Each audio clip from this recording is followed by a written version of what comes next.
The Browns, your Cleveland Browns, are 4-1. The first time since 1994. I don't know about you guys. I'm 29 years old. That means I was 3 years old the last time the Browns were 4-1. Yep. I was 4. I'm Josh Blah. I was 3 years old the last time the Browns were 4-1. He's Joe Gilbert. He was 4 the last time the Browns were 4-1. And we're here to talk about another Cleveland Browns victory. Joe, what you have to say about that? Well, see, this was another game where the Browns found a way to win. It was a weird game, but they found a way to win at the end. They gave them a lot of chances, gave the Colts a lot of more chances than I would like, but in the end, they made the plays to win the game, and 4-1 going to Pittsburgh. I feel like if we could totally switch up what you just said in years past and say it was a weird game. The Browns found a lot of ways to lose. In the end, they lost. You know what I mean? It just. I said that to Jake Burns on Twitter. It was exactly the opposite of what usually happens. Usually we play this weird game where we're leading and then we give it up and at the end. And this time we stuck with it and won the weird game. So that's a huge progress for this team. For sure. I mean, going into today, I wasn't know what to expect because the Colts were 3-1. They were without their left tackle, Costanzo, and I know they were without one of their linebackers. The Browns had a home game, even though home field advantage doesn't really matter as much this year as it does in years past due to COVID. But I don't know. I just had a weird feeling. I'm like, wow, the fact that I went in today thinking that they'd beat a 3-1 team, no matter who it was, I don't care if the Colts beat a bunch of no-namers their first three wins. I just had a weird feeling that the Browns are going to win, and I couldn't tell you the last time we were 3-1 and thinking that the Browns are going to win.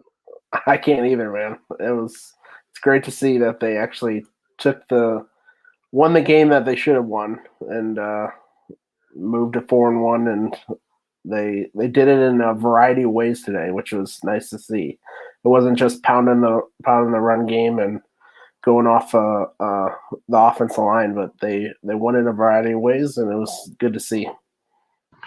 For sure. Cannot complain. I mean, I know we've talked about this many times already this season, but the defense is still struggling a bit, but they're playing that bend but don't break kind of mentality, I guess, and they're forcing turnovers, which is huge. I mean, they had another 2 turnovers today. Huge turnovers today. It's just the secondary is a mess, but the pass rush is just saving them. Myles Garrett, he was the player of the game, quite frankly. It wasn't even close. He made so many plays, just so many pressures that caused turnovers. It's just amazing that how much a pass rush can make your defense better, because if they didn't have that pass rush, they would they would give out way so many more points than they are. The pass rush is the player of the game today, especially Myles, who was dominant. I mean, it's hard. And I feel like Myles Garrett's most likely in the driver's seat for Defensive Player of the Year 5 games in. Yeah. And I couldn't even tell you the last time Defensive Player won the NFL MVP, so we won't even discuss that, especially with the way Russell Wilson and those guys are playing. But I saw something, I think I was scrolling through Twitter. Has Myles Garrett been a part of 8 turnovers, or it was something like that? Yeah, eight pressures that that have led to turnovers. That's insane. That's crazy. And I don't even know if it counted the one in the end zone, which was the safety on the quarterback throwaway. But that was one of those best games I've ever seen him play, and that says a lot because he's played hell of a career so far. It wasn't too long ago that people said that Myles Garrett was overrated because he wasn't sacking the quarterback. And now we see that stats. There's a stat that doesn't even count sacks. It just counts leading to turnovers. Yeah. So it's crazy to see it. That and speaking of Myles Garrett, I mean, Olivia Vernon played really well today. I don't know if that's Yeah, because he wasn't getting that much attention, obviously, because Myles Garrett's on the other side of the line. But if your two defensive ends are playing that well, yeah, man, yeah. It's every time he's on the field, Vernon is good. It's just he cannot stay on the field, which I think he got dinged up at the end of the game today. Um, but it was a great performance by the whole entire pass rush, and especially for the two ends, and especially for Myles. But yeah, it's good to see Vernon playing well. do we even want to talk about the secondary? I don't know. We talk about Harrison, who had a good game. The fact that And we're talking positive about Redwine, that we could talk yeah, positive, and I scrolled through Twitter a couple times during the game, and I saw, thank goodness, Redwine is in the game. I was like, all right, that tells you all you need to know about the Browns secondary. yeah, with our two backup safeties were the players of the game in the secondary. Yeah, I have to say, Terrence Mitchell had a good game too. He's been quietly good this year. It's just everybody else is just a mess back there. So many miscommunications, and the linebacking core is terrible. But luckily, the pass rush can hide a lot of those things, which is good to see. Yeah, I mean, even today, what they gave up 23 points, and one of those actually we'll have to talk about this too. One of those is on a kick return. So Yeah. technically, the defense only gave up 16 points, and then they got a safety. So I know, right? their net points is minus 14. Hey, Right. I'll take it. I know the past well, not Dallas, but the other 3 games that they won. You look at their points given up, and they haven't given up a lot, but it just I think a lot of the thing is they're making them spend a lot of clock to get down the field, so they're not making. Last year's team like defense would have big plays. They would give up huge plays that would be like two drives or 2 plays in the drive, and you would score points. So at least they're making them extend drives, take time off the clock, which is at least a good sign for the defense. For sure. And actually, speaking of, I know this is way off topic, but usually by this time we're talking about the upcoming NFL draft. Week 1, it seemed like we were about to do that, but after being 4-1, the NFL trade deadline is November 3rd. If the Browns win, so what? That's 3-2, yeah, like 3 weeks away. So if the Browns go like 2-1 the next couple weeks, it's obvious that they're buyers at the deadline. I don't know when's the last time we can say that. Right. Not for a So while. I haven't been looking around the league, but I feel like they can make some additions for not that much. Like I guess the Jaguars are pretty good, but with the team that's tanking, get a linebacker to get a safety that's decent. I mean, let's be honest, a safety, it's not that hard to upgrade at this point. That's true. But yeah, usually the NFL trade line is not too busy, but I could see them taking maybe a linebacker, a safety. Jacksonville seems like they're still rebuilding, so I think they're a team that could be for the taking. Miles Jack would be a great addition. Pointed at him. And just there's probably a few other people that will sprout up over the next couple of weeks that could be a big help for this team, because the back seven, or the back secondary and the linebacking core for the Browns just need help. and Delpit's not coming back anytime soon. So, like I said already, the back 7, it doesn't take much to upgrade. If you can run and you know how to cover guys, boom, upgrade. Right. Yeah. All right, but we'll get back to the trade deadline once November 3rd gets closer. But yeah, so we talked a lot about the defense. The offense, Baker Mayfield looked pretty freaking good in the first half. Second half, I don't know if it was like halftime adjustments or if it was Wyatt Teller getting hurt. It seemed like something changed in the second half. Yeah. I thought the first half was one of his best halves of football that he's played in his career, quite frankly. But yeah, the second half, I think the pass rush got to finally got to the Browns' offensive line, it started to break down a little bit more. And then some huge drops by Jarvis Landry kind of curtailed some drives that could have led to scoring drives and other keep extending drives. So it wasn't bad that Baker had that one bad throw for the interception, but he didn't have a bad second half really. A lot of other things happened, and they did get the running game going in the second half, which was helpful to finish off the game at the end of the game and on that final drive. But yeah, the offensive line had their first real matchup here since week one, where they're facing a really, really good front four, and they showed it in the second half where they kind of struggled with press pro and letting pressure get into Baker's face, which caused that second interception. Yeah. Would you blame that more on just the Colts having a good defensive line, or Wyatt Teller getting hurt, or what would you, or is it a combination? I think it was a combination because Teller, Hubbard was not very good, I have to say. We knew that, didn't we? Yeah. He's part of like the back seven group where they're just not very good. No, he's an offensive tackle and not a good offensive tackle, and he's moving to guard, which is not a great combination. But also Wills had struggled in the second half. You'll see that with a rookie. He's still improving. So it wasn't just Teller missing. It was a combination that defense line is good, and they weren't going to be held down that whole time. So it was something that you expected from the Colts.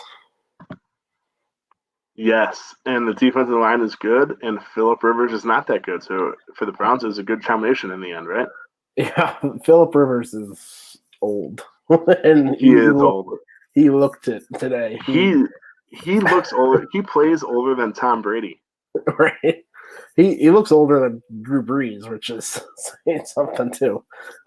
Yeah, Phillip Rivers, they couldn't threaten anything downfield. They had that one play where there's like no one defending the guy. But other than that, it was all dink and dunk, and the Browns defense for their work, they stopped them and were able to pressure them. And when you're pressuring and you don't have a strong arm, that's not a good sign. And that pick six happened, and Rivers is. I don't see how the Colts are going to go far with Rivers. Speaking of throws wide open downfield, when is Sendejo not going to play anymore? I don't know if they have anybody to put it in. I feel like if you just played like 10 on 11, it might be better, because at least you know someone's not back there. At least, you know what I mean? Sendejo is expected to be back there, but he's not. So at least if you're 10 on 11, you're like, all right, we need to get someone back there because there's no one back there. Right, yeah. Well, we saw a good showing, I think, from Harrison, but he was playing the strong safety for Carl Joseph, who was missing. So maybe we see him move over, sub in for Sendejo coming up. But yeah, he has not been the best addition this offseason, to say the least. A number of good additions this offseason, and Sendejo is not one. Yeah, not one. Vonnie Harrison, did he go out concussion protocol, right? I didn't see if he passed concussion protocol or. Yeah, I believe Stefanski after the game said he got a concussion, so we'll see how that goes this week, which is not great. Oh, good. We have Sendejo going against the Steelers, who just their rookie wide receiver just put up 4 touchdowns, but hey, it's all right, right? Yeah, 4-1 maybe. Speaking of injuries, Baker Mayfield, I know he got hit late in the game. Stefanski said X-rays on his ribs. It can't be that serious, right? I hope not. But yeah, rib injuries are not a joke for quarterbacks, because they are exposed so much in the pass game when when they get hit. So if it's anything serious, that's not a good sign. But I'm hoping because he was able to come back in the game that day, today, that it's just like a bruise and it will heal soon. But if it's broken, that's not great because as a quarterback with broken ribs, it's not fun. Tyrod Taylor agrees with that exact statement. yeah, it's not fun. Yeah, I mean, I'm still in disbelief that the Browns are 4-1. I know, right? 4-1 going into Pittsburgh. Yeah, who would have expected that, especially after week 1? I know, right?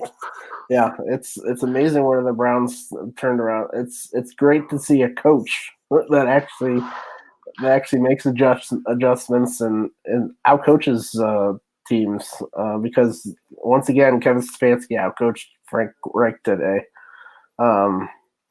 And his play calling was really good.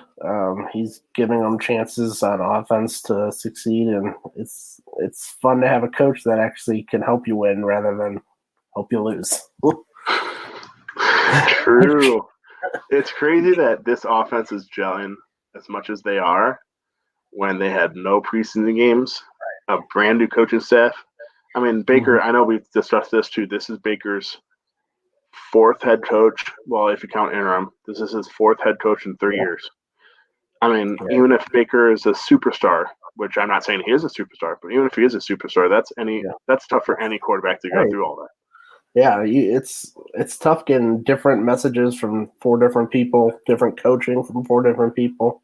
You can't learn something with a steady single message with changes going on so often. So it's good to see that he hopefully has a stable coaching staff here for years to come, and hopefully they build off of it. It was a great start today, and I think that's just the beginning of what they can do.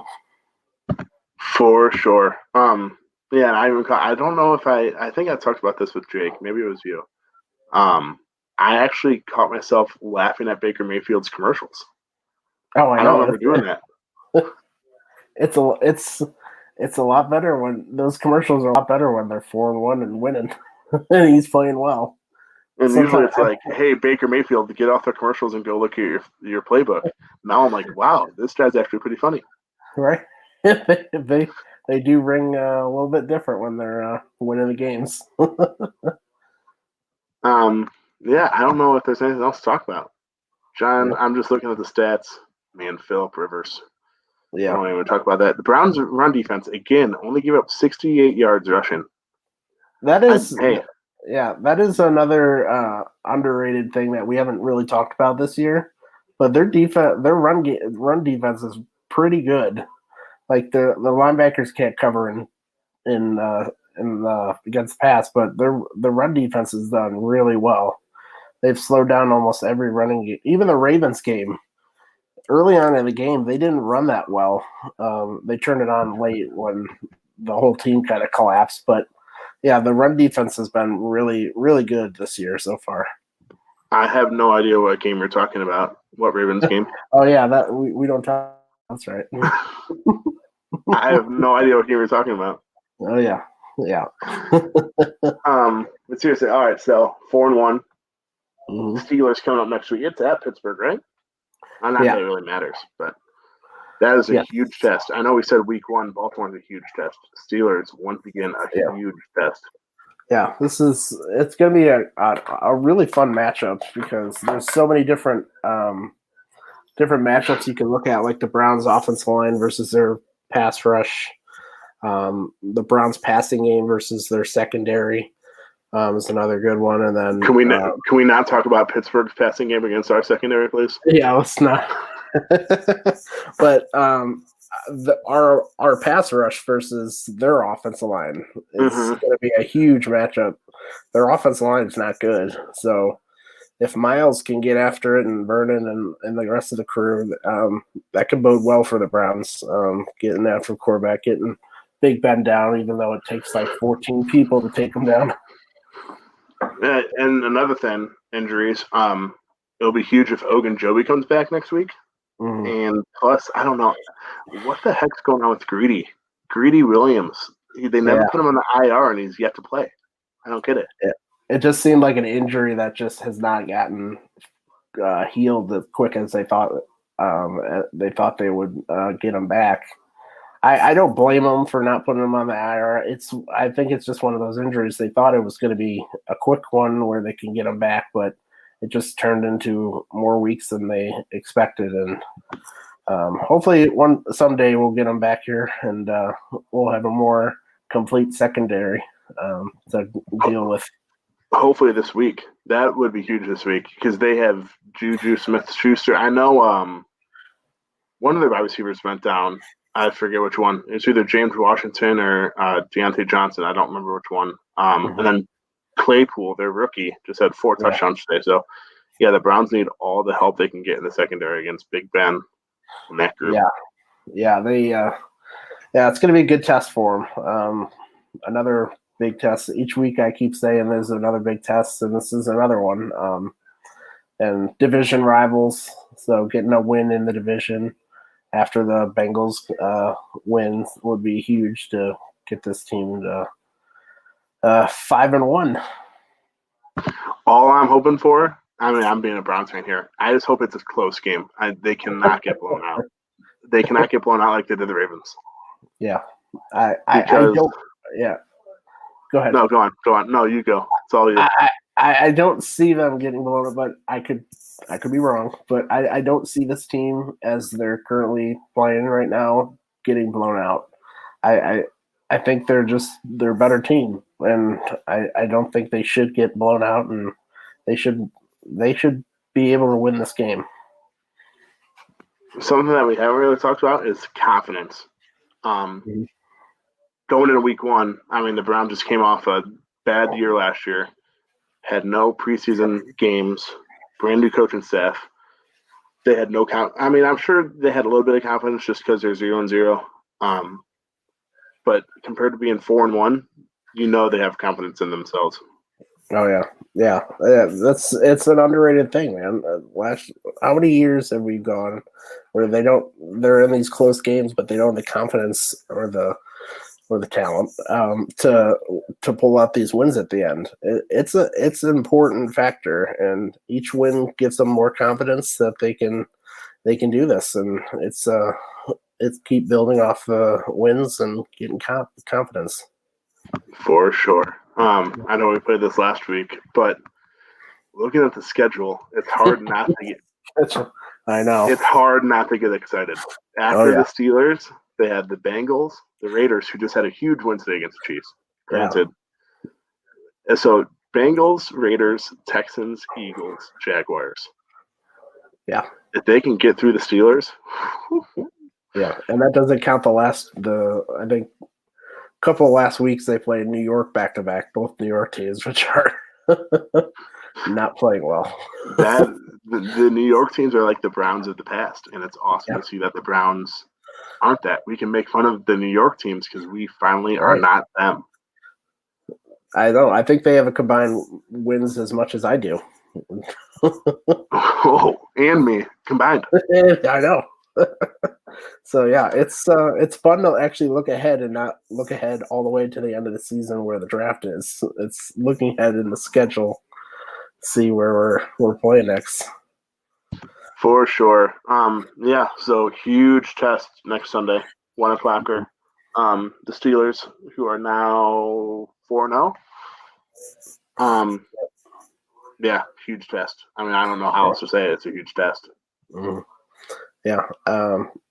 Just getting back to this game, one thing we need to hit on is our special teams.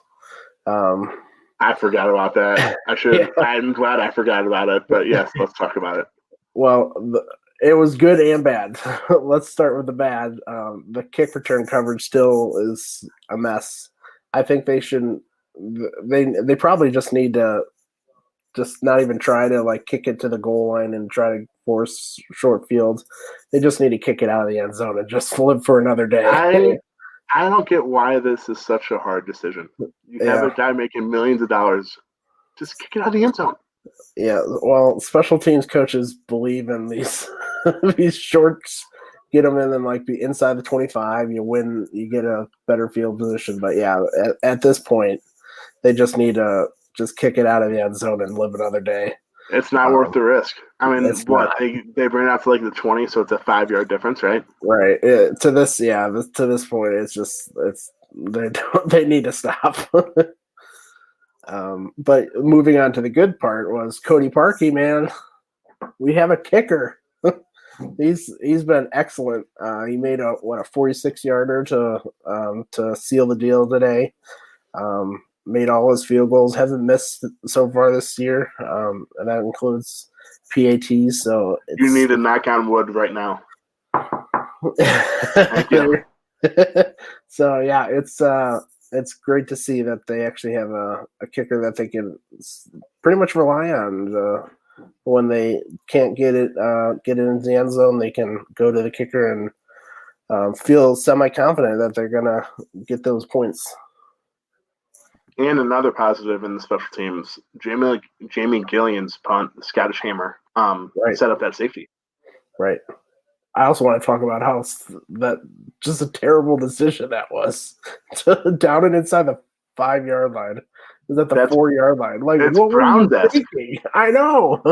It's awesome. Like I said, it's awesome to see another team do it, right? Right. It wasn't like our punt team was like surrounding him. They just got down there when he was catching the fair catch. It was one of the Colts made some really bad mistakes today, and it was amazing to see that we weren't the team that were making them, and we were playing the team that made these huge, just boneheaded plays. That one, and then the throwaway by Rivers in the end zone. They made some really bad mistakes. And shout out to Phillip Rivers for trying to complain that there was a guy in that area. Yeah, he was complaining about, the route was supposed to go the other way. Well, it didn't, and it didn't. So that guy was supposed to run for a touchdown, but he didn't. Yeah, like that's not a thing. Like the refs aren't supposed to know what play route you're supposed to run. And he even did the hand motions on the TV. He was like, he was supposed to go this way. Like, no, that's not how it works. I was just to bring up one. Oh, speaking of the punt, the amount of times I've heard a coach say, stand on the 10-yard line. If the ball goes over your head, let it go. Right. Like, I don't get how can you be a professional athlete and not listen to that? Like, that's the easiest thing to listen to. I don't know if it's changed over the past couple of years, but I've seen so many catches inside it used to be inside the 20, you let it go. But now it's like people are catching it inside the 15, inside the 10-yard line. It's amazing I don't know what they're thinking. I guess they think punters are so much better now that they can coffin kick it into the out of bounds or something like that. But there's some bad management of fair catching. I feel like that's the same as kickoffs. They just try to outsmart themselves. They're probably just like, hey, I can make a play. Same with the kickoff. NFL. You know what I mean? Yeah. They're probably just thinking, oh, I can make a play. I'll grab it at the 4-yard line. That's the NFL for you. They overthink everything and think they can be better than what the actual play constitutes. But hey, it's going the Browns' way. So I don't care what happens. Do that all day. As long as it's not the Browns, we'll take it. I'm fine with it. We'll take it. Yep. All right. 4-1. 4-1. 11. 4 wins down. 11 to go. Yep. And I think I got my dream that I think Tony Romo's on the game next week. So. Oh, you mean the guy that said Dak Prescott only rolled his ankle or whatever he said? Yeah, that guy. Great. Oh, no. It's afterwards. I think he just has a cramp. Oh, yeah. Okay. Yeah. And if you're watching this video, please do not search Dak Prescott on Google. No, it's just terrible. Please don't. Yeah, there's been a lot of it's just terrible. I feel so bad for Dak. He seems like a great guy, and that was just a horrible way to end your season. I'll give you a spoiler alert for those of you that haven't seen it yet. Dak Prescott did not just get a cramp. No. I think it was That's all I'll officially say. like a dislocated ankle or something like that, which is Yes. an understatement. Yeah. So, so Browns are 4-1. Mm-hmm. Pittsburgh next week at Pittsburgh. Hopefully I can get a little bit healthier. I guess we'll find out what is wrong with Baker's ribs. Larry Ogunjobi hopefully will be back. Mm-hmm. Greedy Williams hopefully will make his debut, but I'm not counting on it. Yeah. Who else got? I think Jake. One of the other linemen got hurt too. Harrison got hurt in concussion. I think Jake Elliott did too, right? Jordan Elliott, yeah, Or Jordan Elliott, not Jake. So. Yeah, for a second there, they were out their top three interior D linemen was not great, but luckily Richardson was able to come back. So and luckily Myles Garrett's still dominant, so it doesn't really matter. Yeah, that's true.